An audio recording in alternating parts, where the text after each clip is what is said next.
എല്ലാവർക്കും നമസ്കാരം. Food and ക്രാഫ്റ്റിലേക്ക് സ്വാഗതം. ഇന്ന് ഞാൻ വന്നിട്ടുള്ളത് കറിവേപ്പിനെ കുറിച്ചിട്ടുള്ള ഒരു വീഡിയോ ആയിട്ടാണ്. അപ്പോൾ കറിവേപ്പിനെ കുറിച്ച് എനിക്ക് എപ്പോഴും ഒരുപാട് ഡൗട്ട്സ് കമൻസിലൂടെ വരുന്നതാണ്. കാരണം ഞാൻ ഒരുപാട് വീഡിയോസ് കറിവേപ്പിനെ കുറിച്ചിട്ട് ഓൾറെഡി ചെയ്തിട്ടുള്ളതാണ്. അപ്പോൾ ആ ഒരു ഡൗട്ട്സൊക്കെ പിന്നെയും വരുന്നതുകൊണ്ടാണ് ഇങ്ങനൊരു വീഡിയോ ഞാൻ വീണ്ടും ചെയ്യാമെന്ന് വിചാരിച്ചത്. എന്തായാലും വീഡിയോ നിങ്ങൾക്ക് യൂസ്ഫുൾ ആവുമെന്ന് വിചാരിക്കുന്നു. എല്ലാവരും വീഡിയോ സ്കിപ്പ് ചെയ്യാണ്ട് ഫുള്ളായിട്ട് തന്നെ കാണാം കേട്ടോ. എന്നിട്ട് നിങ്ങൾക്ക് ഇനിയും സംശയം എന്തെങ്കിലും ഉണ്ടെങ്കിൽ കമൻറ്റിലൂടെ ചോദിച്ചാൽ മതി, ഞാൻ പറയാം. അപ്പോൾ നമുക്ക് ഇന്നത്തെ ഈ ഒരു കൊച്ചു വീഡിയോയിലേക്ക് കടക്കാം. ഒരുപാട് പേർക്ക് എപ്പോഴും ഉണ്ടാകുന്ന ഒരു പ്രോബ്ലമാണ് കറിവേപ്പിൻ്റെ ഇലകളിൽ ഇങ്ങനെ ചെറിയ പുള്ളിക്കുത്തുകൾ പോലെ വരിക എന്നുള്ളത്. അപ്പോൾ എൻ്റെ ഈ കറിവേപ്പിനും ഇപ്പോൾ ചെറുതായിട്ട് അങ്ങനെ വന്നിട്ടുണ്ട്. അപ്പോൾ ഞാനത് ഇത്രയും ദിവസം ശ്രദ്ധിച്ചിട്ടുണ്ടായില്ല. അപ്പോൾ അത് കണ്ടപ്പോൾ അതിന് ഒരു പ്രതിവിധി ചെയ്യാൻ വേണ്ടിയിട്ട് ഇറങ്ങിയതാണ്. അപ്പോൾ വിചാരിച്ചു എന്തായാലും അത് വീഡിയോ ആക്കാമെന്ന്. അപ്പോൾ അങ്ങനെയാണ് ഞാൻ ഈ വീഡിയോ ചെയ്തത്. അപ്പോൾ നമ്മൾ ഇങ്ങനത്തെ പുള്ളിക്കുത്തുകൾ കാണുകയാണെങ്കിൽ പെട്ടെന്ന് തന്നെ അതിന് ഇതുപോലെ നമ്മൾ ചെയ്ത് കൊടുക്കണം, അല്ലെങ്കിൽ അത് കൂടുതലായിട്ട് നന്നായിട്ട് വരും. അപ്പോൾ ആദ്യം എന്താ ചെയ്യേണ്ടതെന്ന് വെച്ചാൽ അതിൻ്റെ ആ ഒരു തലഭാഗമല്ലേ, തണ്ട്, ആ ഒരു കൂടുതലായിട്ടുള്ള ആ ഭാഗം കട്ട് ചെയ്യുക കേട്ടോ. അപ്പോൾ മുഴുവൻ ഒരുപാടുണ്ടെങ്കിൽ ഒന്നിച്ചെല്ലാം കൂടി നമുക്ക് കട്ട് ചെയ്യാൻ പറ്റില്ലല്ലോ. അപ്പോൾ കുറച്ച് ഭാഗം ആദ്യം കട്ട് ചെയ്യുക. പിന്നെ നമുക്ക് കഞ്ഞിവെള്ളത്തിൽ വെളുത്തുള്ളി നന്നായിട്ട് ചതച്ചിടുക. കുറച്ച് വെളുത്തുള്ളിയുടെ അല്ലി ചതച്ചിട്ടിട്ട് അത് നന്നായിട്ടൊന്ന് തെളിച്ച് കൊടുക്കുക എന്നുള്ളതാണ്. അപ്പോൾ നല്ല റിസൾട്ടാണ്. കഞ്ഞിവെള്ളം എന്ന് പറഞ്ഞാൽ തലേ ദിവസത്തെ കഞ്ഞിവെള്ളം അല്ലെങ്കിൽ 2-3 ദിവസമൊക്കെ കഞ്ഞിവെള്ളം ഒരുമിച്ച് എടുത്ത് വെച്ചിട്ട് അതിൽ ചെയ്താൽ മതി. കുറച്ച് വെള്ളം കൂടി ഡൈല്യൂട്ട് ചെയ്തോളൂ കേട്ടോ, നല്ല കട്ടി ഉണ്ടെങ്കിൽ. അപ്പോൾ അങ്ങനെ ചെയ്യുക. അതോടൊപ്പം തന്നെ ഇതുപോലെ അതിൻ്റെ ആ ഒരു ഇങ്ങനെ കട്ട് ചെയ്ത് കളയുക. കണ്ടോ, ഇതുപോലെ ഒരു സിസർ വെച്ച് കട്ട് ചെയ്യുക കേട്ടോ, അല്ലെങ്കിൽ അതിങ്ങനെ ഉരിഞ്ഞിട്ട് തൊലിയൊക്കെ കേടാവാനുള്ള ചാൻസ് ഉണ്ട്. അപ്പോൾ അങ്ങനെ ചെയ്യുമ്പോൾ പുതിയ ഇലകളായിട്ട് വരും. പിന്നെ നമ്മൾ ഈ കഞ്ഞിവെള്ളം വെളുത്തുള്ളിയും കൂടെ തെളിച്ച് കൊടുക്കുന്നതുകൊണ്ട് പിന്നെയുള്ള ഇലകൾക്ക് അങ്ങനെ കേടും വരില്ല. പിന്നെ നനയ്ക്കുന്ന സമയത്ത് നമ്മൾ നന്നായിട്ട് മുകളിൽ കൂടെ വെള്ളമടിച്ചിട്ട് നനയ്ക്കുക. ഓസ് ഉപയോഗിച്ച് നനയ്ക്കുമ്പോൾ നന്നായിട്ട് മുകളിൽ കൂടെ മഴ പെയ്യുന്ന ആ ഒരു സ്റ്റൈലിൽ വേണം നനച്ച് കൊടുക്കാനായിട്ട്. വെറുതെ നമ്മൾ കടയ്ക്കൽ മാത്രം വെള്ളം ഒഴിച്ചാൽ ശരിയാവില്ല.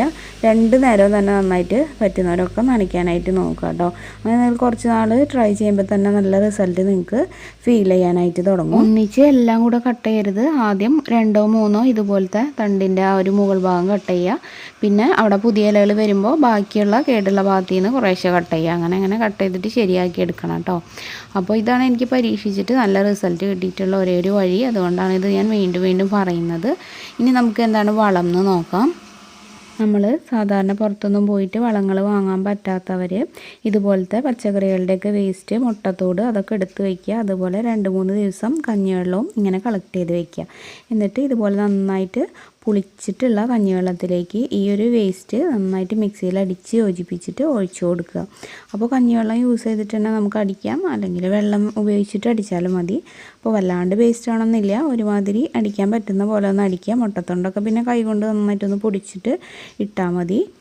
ഇത് നമുക്ക് നമ്മുടെ എടുത്ത് വെച്ചിട്ടുള്ള കഞ്ഞിവെള്ളത്തിലേക്ക് നന്നായിട്ട് മിക്സ് ചെയ്യുക. എന്നിട്ട് നന്നായിട്ട് വെള്ളവും കൂടെ ചേർക്കുക. അപ്പോൾ നമ്മുടെ കഞ്ഞിവെള്ളത്തിൻ്റെ കട്ടിയും അതുപോലെ പഴക്കമൊക്കെ അനുസരിച്ചിട്ട് കൂടുതൽ വെള്ളമൊക്കെ ചിലപ്പോൾ ചേർക്കേണ്ടി വരും. ഒരുപാട് പഴക്കമുള്ള കുറേ ദിവസം വെച്ചിട്ട് നന്നായിട്ട് പുളിച്ച കഞ്ഞിവെള്ളമാണെങ്കിൽ കുറച്ചധികം തന്നെ വെള്ളം ചേർക്കാം കേട്ടോ.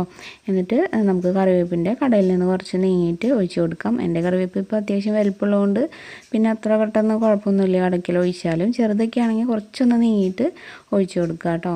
അപ്പോൾ അത് നല്ല റിസൾട്ടായിരിക്കും. വേറെ വളങ്ങളൊന്നും ഇല്ലെങ്കിലും കറിവേപ്പ് നന്നായിട്ട് തന്നെ വരും. അതിനുശേഷം അതിൻ്റെ മുകളിലൂടെ ഞാൻ കുറച്ച് വെള്ളം കൂടെ ഒഴിച്ചൊന്ന് നനയ്ക്കുന്നുണ്ട്.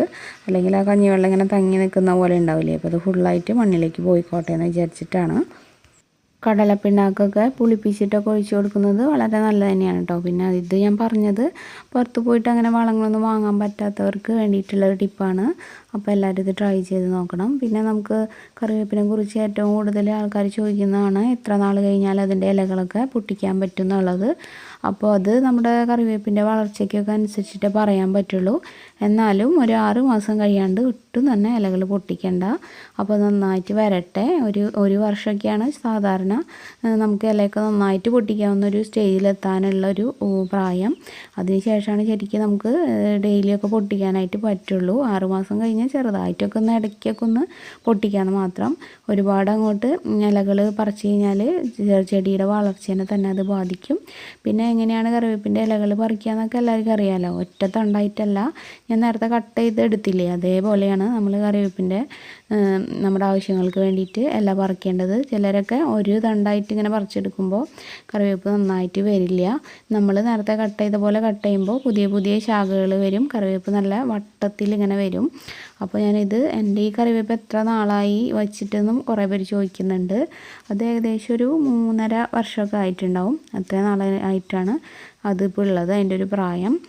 കണ്ടില്ലേ, അതിൻ്റെ ആ കടക്കിൽ നിന്ന് മാറിയിട്ട് ഇങ്ങനെ പുതിയ പുതിയ ചെടികൾ ഇങ്ങനെ പൊടിച്ച് വരുന്നുണ്ട്. അപ്പോൾ ഇതൊക്കെ ഇങ്ങനെ പൊടിച്ച് വരുന്ന ചെടികൾ നമ്മൾ പറിച്ചിട്ട് വേറെ നട്ട് കഴിഞ്ഞാൽ അത് നന്നായിട്ട് വരില്ല. അത് വിത്തിൽ നിന്ന് വരുന്ന തൈകൾ മാത്രമേ നന്നായിട്ട് നല്ല വലിയ മരം പോലെ ആയിട്ട് വരുള്ളൂ, അല്ലെങ്കിൽ ഇങ്ങനെ മുരടിച്ച പോലെ ഇരിക്കുള്ളൂ. ഇതിപ്പോൾ ഇവിടെ തന്നെ നിൽക്കുകയാണെങ്കിൽ ഇത് നന്നായിട്ട് വരും കേട്ടോ. അതിൻ്റെ ആ ഒരു വേര് കറക്റ്റ് നമുക്ക് കിട്ടില്ല ഇങ്ങനെ പറിച്ച് കൊണ്ടുപോയിട്ട് നടുമ്പോൾ. നഴ്സറിയിൽ നിന്നൊക്കെ നമുക്ക് തൈകൾ നല്ലത് വാങ്ങിക്കാൻ കിട്ടും. അങ്ങനെ വാങ്ങിച്ച് കൊണ്ടുവയ്ക്കുകയാണ് കൂടുതൽ നന്നായിട്ട് വരാനായിട്ട് നല്ലത്. അതുപോലെ നമ്മുടെ പരിചയത്തിൽ ആരുടെയെങ്കിലുമൊക്കെ വീട്ടിൽ ഇതുപോലെ നല്ലൊരു കറി ലീവ്സിൻ്റെ മരമൊക്കെ ഉണ്ടെങ്കിൽ അതിൽ നിന്ന് നമുക്ക് വിത്ത് വീണിട്ട് മുളച്ചിട്ടുള്ള തൈകൾ കിട്ടുകയാണെങ്കിൽ അത് കൊണ്ടുവച്ചാലും നന്നായിട്ട് തന്നെ നമുക്ക് കറിവേപ്പിൻ്റെ ആ ഒരു ചെടി വളർത്തിയെടുക്കാനായിട്ട് പറ്റും കേട്ടോ. അപ്പോൾ എല്ലാവരും അങ്ങനെ ഏതെങ്കിലും ഒരു മെത്തേഡ് ട്രൈ ചെയ്യുക. വേരിൻ്റെ അടുത്ത് ഇങ്ങനെ പൊട്ടി വരുന്ന തൈകൾ കൊണ്ടുവയ്ക്കാതിരിക്കുക കേട്ടോ. അതുകൊണ്ട് പ്രത്യേകിച്ച് കാര്യം ഉണ്ടാവില്ല എന്നാണ് എൻ്റെ ഒരു അനുഭവം. പിന്നെ നമുക്ക് അതുപോലെ തന്നെ ഇറച്ചി, മീൻ ഇതൊക്കെ കഴുകുന്ന വെള്ളം ഒക്കെ നമുക്ക് കറിവേപ്പിൻ്റെ കടക്കിൽ ഒഴിച്ചു കൊടുത്താൽ നല്ലതാണ്. അപ്പോൾ അതും എല്ലാവർക്കും ചെയ്യാവുന്നതാണ്. നമുക്ക് മറ്റുള്ള പുതിയ പുറത്തുനിന്നുള്ള വളങ്ങളൊക്കെ വാങ്ങാനായിട്ട് കഴിയാത്തവർക്ക് ട്രൈ ചെയ്യാൻ പറ്റുന്ന രീതികളാണ് കേട്ടോ ഇതൊക്കെ. അപ്പോൾ പുറത്തുനിന്ന് വളം വാങ്ങിയിടുകയാണെങ്കിൽ കൂടുതൽ നല്ലത് തന്നെയാണ്. എത്രയായാലും അതിൻ്റെ ഒരു വളർച്ച കൂടുതലായിട്ട് ഉണ്ടാവുമല്ലോ. അപ്പോൾ എല്ലാവർക്കും ഈ ഒരു വീഡിയോ ഇതിൽ പറഞ്ഞ കാര്യങ്ങളൊക്കെ ഹെൽപ്ഫുള്ളായിട്ടുണ്ടെന്ന് വിചാരിക്കുന്നു. വീഡിയോ ഇഷ്ടമായിട്ടുണ്ടെങ്കിൽ ഇതിന് താഴെയുള്ള ലൈക്ക് ബട്ടൺ ഒന്ന് പ്രസ് ചെയ്യുക. ഇത് നിങ്ങളുടെ ഫ്രണ്ട്സും റിലേറ്റീവ്സൊക്കെ ആയിട്ടൊന്ന് ഷെയർ ചെയ്യുക. അതുപോലെ പുതുതായിട്ട് ആരെങ്കിലും നമ്മുടെ ചാനൽ ഇപ്പോൾ കാണുന്നുണ്ടെങ്കിൽ ഇതുവരെ സബ്സ്ക്രൈബ് ചെയ്തിട്ടില്ലെങ്കിൽ ഒന്ന് സബ്സ്ക്രൈബ് ചെയ്തിട്ട് നമ്മുടെ ഫാമിലിയിൽ ജോയിൻ ചെയ്യുക. അതോടൊപ്പം തന്നെ ബെല്ലൈക്കൺ പ്രസ് ചെയ്യാനും മറക്കരുത്. പിന്നെ നമ്മുടെ പുതിയ ചാനലായിട്ടുള്ള പ്രാർത്ഥനാസ് വേൾഡും എല്ലാവരും സപ്പോർട്ട് ചെയ്യണം.